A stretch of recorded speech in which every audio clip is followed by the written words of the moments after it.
In video chapter 8, we will continue looking at managing anxiety, anger, depression, and other unhealthy emotions.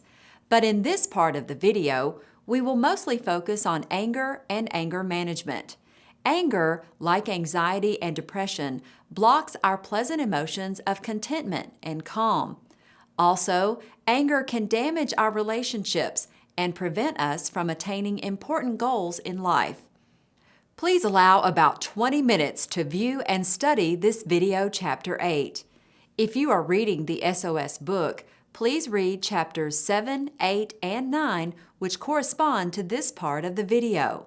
In addition, go to sosprograms.com and download our free resources which accompany this video program.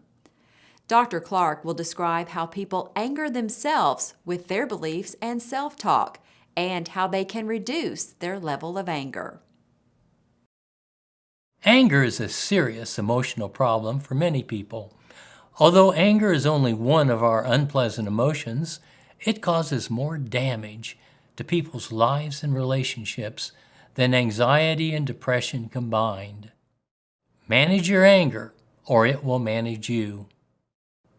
Anger becomes a disorder when someone experiences considerable emotional distress or significant impairment in relationships or significant impairment as a wage earner, homemaker, or student.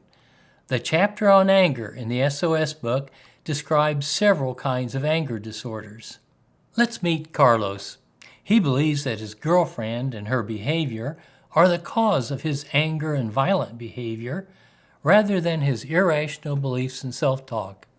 His poor anger management has severely damaged his relationship with his girlfriend and has landed him in jail. What is Carlos's motivation to understand how his beliefs and self-talk are causing his anger? Look for the A activating event, C consequences, his emotions and behavior, his B beliefs and self-talk, including any hot links, and his D dispute statements, and write them on the ABC self-analysis form. Also, consider hitting the back button and replaying the interview.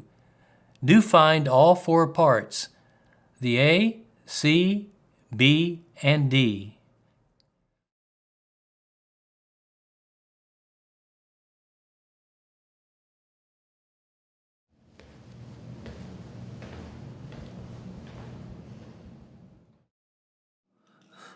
I'm here because my girlfriend made me mad.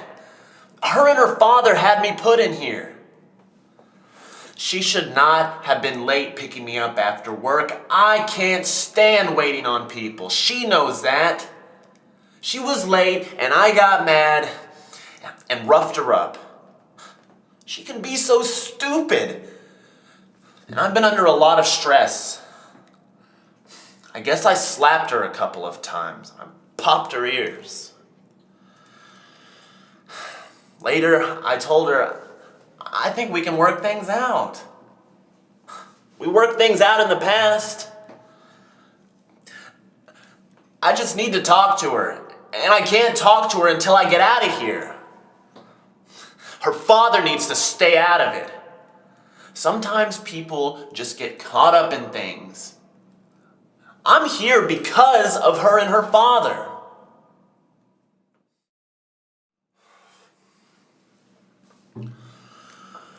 This shrink told me about the ABCs of emotions. Like getting angry is something you can control. I don't know what the ABCs have to do with me being in here. Anger is what happens to you. People just snap. My girlfriend caused me to snap, to get angry by being late. Our biggest problem is her father.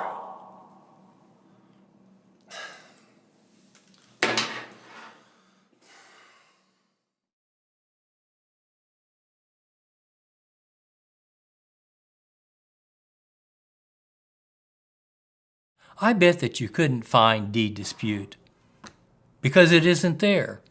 As long as Carlos believes that the A activating event, his girlfriend was late picking him up, directly causes his anger and violent behavior. He will not be able to change his behavior. Also, Carlos is blaming his anger and violence on stress, which is a convenient way to deny responsibility for his violent behavior. And believing that people just snap is another way for Carlos to avoid responsibility for his violence. In addition to any punishment the court decides to give Carlos, he is in need of court-ordered cognitive behavior therapy, which stresses learning the ABCs of emotions. A skilled therapist needs to be careful not to reinforce Carlos's belief that stress or a bad childhood causes his anger and violent behavior. Carlos is a crooked thinker. He will not be able to manage his emotions until he becomes a straight thinker. We'll look at straight and crooked thinking next. It is essential that people with an anger problem or disorder learn the ABCs of their emotions. They need to learn that the main causes of their anger are their beliefs and self-talk, and not bad activating events.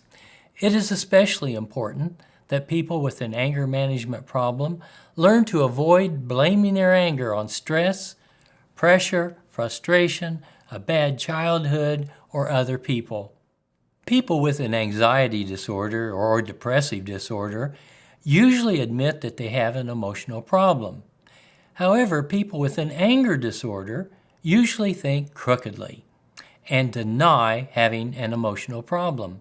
They mistakenly believe that activating events directly cause their anger or aggressive behavior.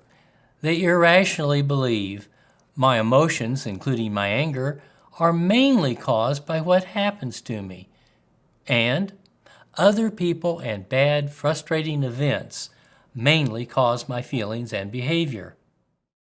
You can't control your anger as long as you believe others cause it. The emotion of anger follows the bad event and the beliefs and self-talk by only a few seconds. With the emotion of anger, A, B, and C occur in rapid succession.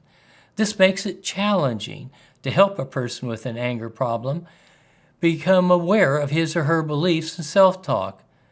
With anxiety and depression, the emotion follows beliefs and self-talk more slowly. Let's watch another scene. John believes that someone disrespecting him caused him to end up in jail. Look for the activating event, consequences, his emotions and behavior, his beliefs and self-talk, including any hot links, and his dispute statements. Write them on the ABC self-analysis form. Also, consider hitting the back button and replay the interview to find all four parts, the A, C, B, and D.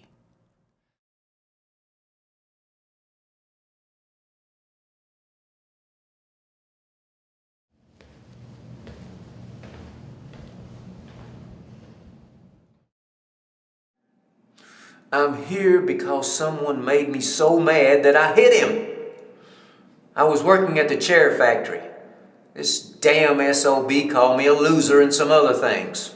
No one can disrespect me or call me names. He made me hit him. I hit him with a 2x4. Put him in the hospital. And I lost my job. And I might lose my car. My lawyer said that he doesn't know if he can keep me out of jail this time. People make me so angry. One time I hit my brother-in-law with a tire iron. Broke his collarbone. That psychologist said I had interim exploding disorder. I just want to stay out of trouble. People make me mad. That psychologist said I make myself mad. He said that other people don't make me mad. He said me demanding respect causes me to get mad. But that's not true. Someone disrespecting or putting me down causes me to get mad. I just want to stay out of jail. And I don't want to lose my car.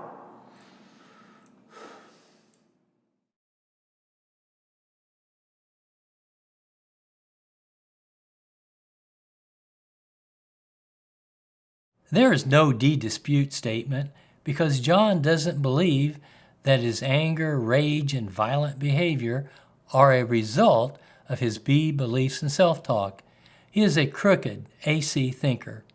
He believes that the bad activating event, this SOB called me a loser, directly caused his anger, rage, and violent behavior. John might be more motivated for cognitive behavior therapy and learning the ABCs of his emotions after spending more time in jail and losing his car. Therapy would have to be court-ordered since he is not likely to seek therapy on his own. Now let's look at 3 common targets of anger. Anger can be directed at self, others, or the world. First, let's look at anger directed at yourself. People often place demands on themselves for success, for relationships, for grades in school, and when they fail to meet those demands, they condemn and damn themselves. This anger can turn into low self-acceptance, low self-esteem, self-loathing, procrastination, and depression. Avoid demanding thinking toward yourself. Second, let's look at anger directed at others. Demanding that others not frustrate us or not threaten our self-esteem often results in anger directed toward others. Change your demand that others must do what you want into a preference or wish that they do what you want. You can control your behavior, but you have little or no control over the behavior of others. Third, let's look at anger directed toward the world and the conditions under which we live. The person demands a fair and easy world, and when it isn't fair and easy, he or she gets angry at the world. Actually, the world is unfair, and it is difficult, and that's the way it is. Live with it. Avoid believing and saying to yourself, the world should be fair and the world should be easy. For decreased anger and increased calm, drop your demand for a fair and easy world, and change your demand for getting what you want into preferences or wishes for getting what you want. Think of your unpleasant emotions as sections of an emotions pie with a mixture of anxiety, anger, and depression. Usually, individuals experience some anxiety and depression when they experience anger. In this illustration, the person's dominant, unhealthy emotion is anger with lesser amounts of anxiety and depression.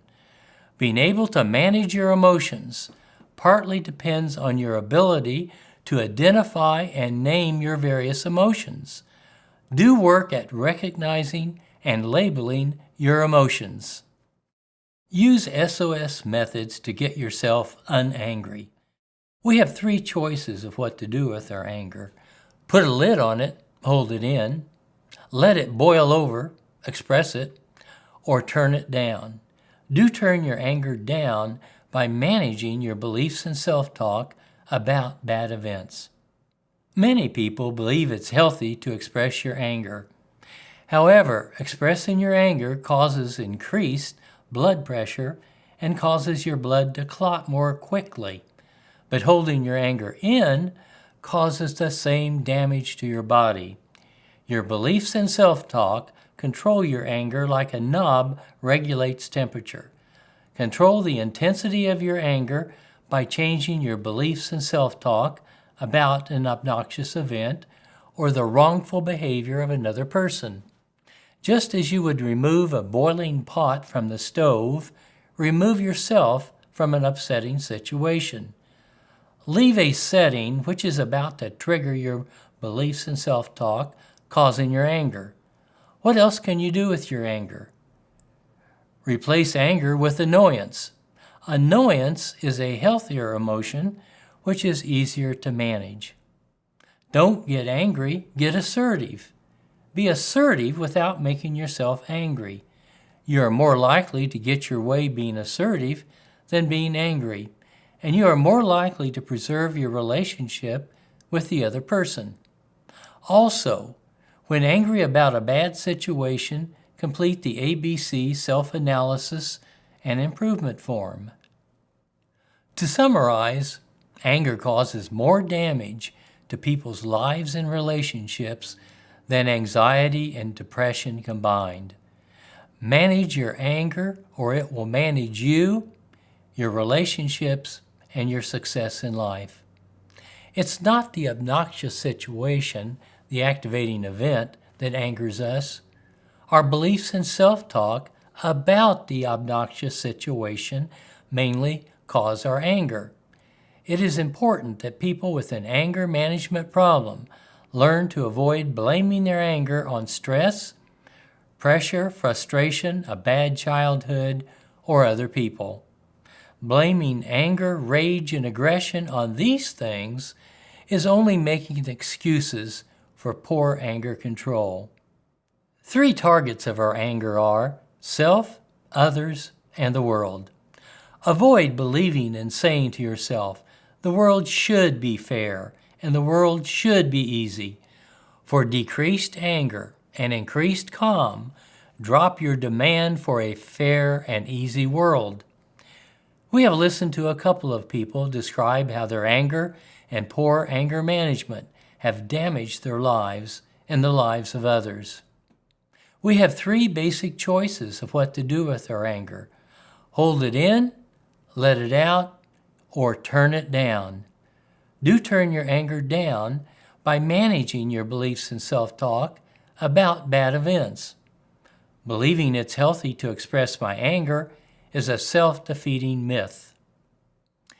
Don't get angry, only get annoyed. Replace anger and rage, unhealthy emotions, with annoyance or irritation, which are healthier emotions. When angry, complete the ABC self-analysis and improvement form. Completing this form will help you identify and clarify your bad activating events, as well as your beliefs and self-talk.